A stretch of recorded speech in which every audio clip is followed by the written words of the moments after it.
munsi w'ejo hari ku itariki 28 Gashyantare umwaka w'2025. Aha nibwo perezida wa Ukraine Volodymyr Zelensky yari yagiriye uruzinduko muri White House, aho hari yagiye kubera inama yari yitezweho guhosha intambara imaze imyaka 3 ihuza Ukraine ndetse n'Uburusiya. Nibisanzwe perezida Zelensky yageze kuri White House ndetse yakirwa neza. Yari yambaye inkweto z'umukara, ipantaro y'umukara ndetse n'umupira w'umukara ufite amaboko maremare ufitemo ikimenyetso mu gituza cy'iburyo gisa umweru, ahandi hose ari umukara. Zelensky asanzwe azwiho kugirana umubano ukomeye na Leta Zunze Ubumwe za Amerika, ariko ibyavuye mu nama muri iri joro byo byatumye benshi batekereza ko uyu mubano waba ugiye kurangira burundu. Abatari bari mu cyumba cy'itangazamakuru The Oval batangajwe no kubona Perezida Zelensky asohoka mbere y'igihe cyari giteganyijwe ndetse asa nk'umuntu urakaye.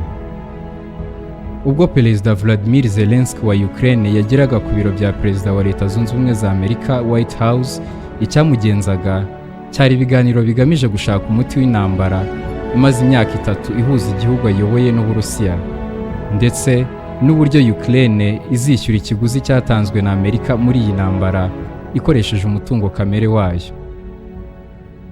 Gusa ibintu byahindutse mu kanya nk'ako guhumbya ubwo aba bayobozi bombi bari bamaze kugirana ibiganiro, bari kwinjira mu mwanya wo kuganiriza itangazamakuru ibyavugiwemo. Aha hari na Vice Perezida wa Amerika J.D. Vance. Ibiganiro byatangiye neza, Trump ashinja Zelensky kuba afitiye umujinya mwinshi Perezida Vladimir Putin w'Uburusiya, ndetse ashimangira ko icyo yifuza ari ukurangiza iyi ntambara aho gushyigikira uruhande rumwe mu ziyirwana. Trump yavuze ko ashobora kuba umuntu ugoranye, ati urashaka ko ngorana? Nshobora kuba umuntu ugoranye wa mbere wabonye mu mateka. Ibi byafashwe nk'ubutumwa yageneye Zelensky wari umwicaye iruhande ari kubona atishimye na busa ibyarimo kuganirwaho ako kanya basa nk'abamuvugaho.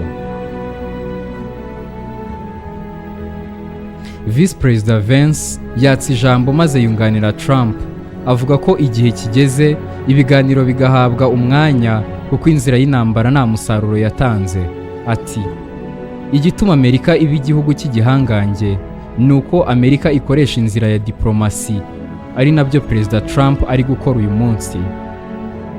Iri jambo ryakoze cyane kuri Perezida Zelensky wari wicaye aho arebana umujinya n'uburakari budasanzwe.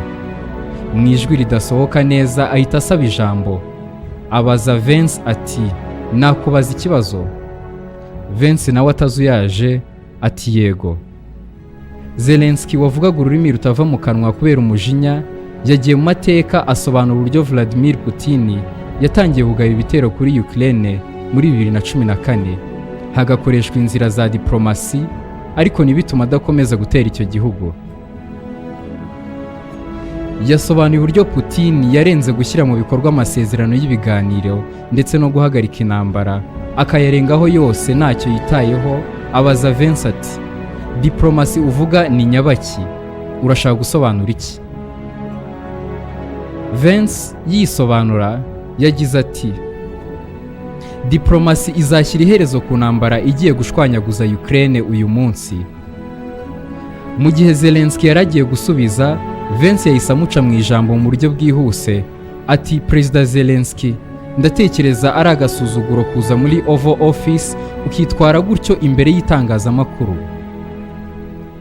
Zelensky wari ukunje amaboko yazunguzaga umutwe ubona rwose ko yarakaye cyane, ariko ubwo Vance akomeza kumusomera ibingibi yamubwiraga ko Ukraine ifite ikibazo cy'abantu ijyana ku rugamba.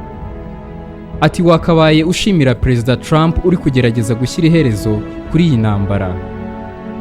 Zelensky kwihangana byamunaniye, yongera gutera hejuru aca mu ijambo Vance, amubaza niba yarigeze agera muri Ukraine ku buryo azi neza ko icyo gihugu cyabuze abasirikare bajya ku rugamba. Muri ako kanya Vance yabanje kurya indimi, ariko asubiza ko azi ibiri kubera muri Ukraine nubwo atahageze. Visi Perezida Vance yakomeje amuhata ibibazo ati urahakana ko mudafite ikibazo cyo kwinjiza abasirikare mu ngabo zanyu? Ese nutekereza ko ari agasuzuguro kuza muri Oval Office ukabwira nabi abayobozi bari kugerageza kugufasha? Perezida Zelensky yahise asubiza ati icyambere mu ntambara buri wese aba afite ibibazo, ndetse namwe Amerika mufite inyanja ibakingira ibitero by'amahanga. Ubu murumva nta kibazo mufite, ariko muzakigira mu bihe biri imbere. Trump warutuje ari kumva ibiganiro by'amakare yananiwe kwihangana, ahita aca Zelensky mu ijambo ati ibyo ntabyo uzi, nutubwire uko tuziyumva mu bihe biri imbere. Turi kugerageza gukemura ibi kibazo, ntugomba kutubwira uko tuziyumva mu bihe biri imbere, ndabikwibukije. Perezida Zelensky yahise agabanya ijwi ati ntago ndi kubabwira icyo muzakora, ndi kugerageza gusubiza ikibazo mwambajije. Trump warurakaye yongeyeho abwira Zelensky ati ntabwo uri mu mwanya wo kugena uko tuzitwara, tuzaba tumeze neza, ndetse nawe ubwawe ntabwo uri mu mwanya mwiza. Nta kindi ufite cyo gukora, uri gukina n'ubuzima bwa miliyoni z'abaturage, uri gukina n'intambara ya gatatu y'isi. Mu gihe Trump yavugaga atunze urutoki Zelensky, nawe yagerageza kumuvugiramo yisobanura, ariko ijwi rye rikaba rito ku rya Trump wavugiraga hejuru arebana Zelensky umujinya. Trump yahise amusubiriramo ko ari agasuzuguro ndetse ari gusuzugura Amerika, ati ibyo uri gukora ni ukubahuka iki gihugu. Vance yahise akomerezaho. Ubwo Zelensky yari yabuze uko yisobanura hagati y'abagabo babiri bamurusha ijwi rinini banavuga icyongereza neza biboroheye, mu gihe we yakunze kudidimanga ashaka ijambo ryo gukoresha. Visi Perezida Vance yibukije Zelensky uburyo yashyigikiye abademokrate ndetse akanabafasha mu bikorwa byo kwiyamamaza. Ubwo icyo gihe cyose Zelensky yabaga ari kugerageza kuvuga agasobanura, ariko ijwi rye ntiryumvikane habe na gato. Mu gihe Zelensky yabonye akanya gato ko kuvuga wenyine, yakojeje agati mu ntozi ubwo yabwiraga Vance ko kuvugira hejuru atari ko gutanga igitekerezo cyumvikana. Ijambo ryarakaje cyane Trump wahise amusamira hejuru, ahita amubwira ko Vance atari kuvugira hejuru, ati igihugu cyawe kiri mu bibazo bikomeye. Zelensky yatakambiye Trump amusaba ko yakongera kumuha umwanya agakomeza agasobanura igitekerezo yari atangiye kuvuga nibura kikarangira. Trump amutunga urutoki ati oya nta mwanya uri bubone, wavuze igihe kirekire twese ducecetse. Zelensky yahise yicara areba imbere, ubona yumiwe bimwe bitavugwa, agahinda, umujinya n'uburakari byose byahuriye mu isura ye. Trump yakomeje gusomera Zelensky amubwira ko Ukraine yahawe miliyoni 250 z'idolari na Amerika, ingingo Zelensky yashatse kwanga ariko nabitindeho. Ati iyo utagira ibikoresho bya gisirikare bya Amerika, iyi ntambara yari kurangira mu byumweru 2 gusa. Trump wari yarakaye yahise avuga ko bizagorana gukorana gutya. Ubwo Zelensky ntiyatuje, yahise akomeza guterana amagambo na Visi Perezida Vance. Trump yahise afata ijambo avuga ko ikibazo cya Zelensky ari uko adashaka amasezerano y'agahenge, uretse ko ako kanya Zelensky yahise amuvuguruza amubwira ko ayashaka, ariko akabona icyemeza ko Uburusiya butazongera gutera Ukraine habe na gato.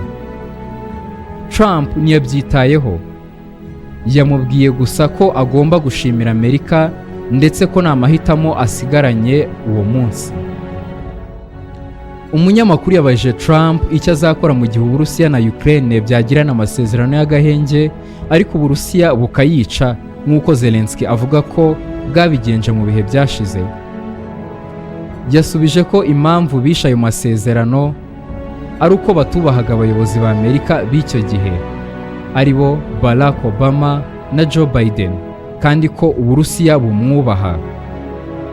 Trump ndetse yavuze ko mu gihe Zelensky atakwemera gusinya amasezerano y'agahenge, Amerika izahagarika gufasha Ukraine. tell us what we're going to feel. I'm not telling you. Because you're in no position to dictate that. Remember this. You're in no position to dictate what we're going to feel. We're going to feel very good. You will feel influence. We're going to feel very good and very strong. You will feel influence. You're right now not in a very good position. You've allowed From yourself to be in a very bad position, and it happens to be right From about the it. very beginning of the war. You're not in a good Mr. position. You don't have the cards right now. With us, you start having not playing cards. cards. Right now, you don't. I'm very You're playing serious, cards. Mr. President. You're I'm playing very cards. serious. You're gambling I'm the with the president lives in of war. millions of people. You think You're gambling muri with iki World gitondo cyo War kuwa mbere III. Werurwe, You're gambling. minisitiri w'intebe w'ubwongereza Keir Starmer we yashimangiye ko agitekereza kohereza ingabo z'icyo gihugu muri Ukraine kugira ngo zibungabunga amahoro nyuma y'intambara iki gihugu cyashojweho n'Uburusiya. Ibi yabibwiye ikinyamakuru Fox News ubwo yari avuye mu nama ye na Perezida wa Leta Zunze Ubumwe za Amerika Donald Trump.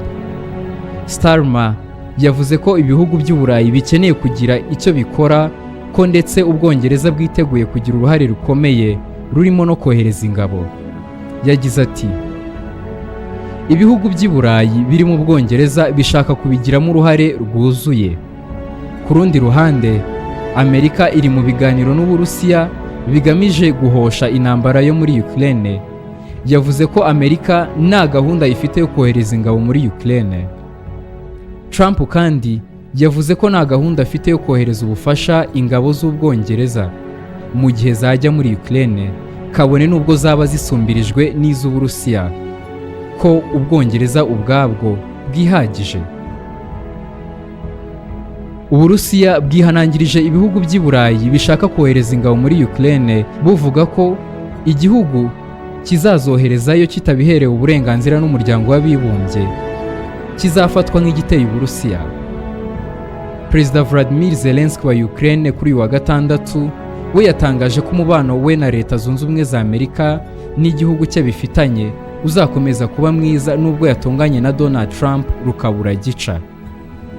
Trump yari yakiriye Zelensky mu biro bye aho byari biteganyijwe ko baganira ku ntambara ya Ukraine n'Uburusiya ko yahagarara uwo munsi binyuze mu nzira y'ibiganiro. Gusa impande zombi nizumvikanye kuko zateranye amagambo. Nyuma y'iki kiganiro, Zelensky yatangarije ikinyamakuru Fox News ko yubaha Trump n'Abanyamerika, ariko ko yagombaga gutanga ubutumwa bwe yeruye kugira ngo Abanyamerika basobanukirwe neza ikibazo cya Ukraine. Yagize ati, nubaha Perezida n'Abanyamerika. Nekereza ko dukwiye kwerura tukaba inyangamugayo cyane, kandi sinekereza ko twakoze ikintu kibi.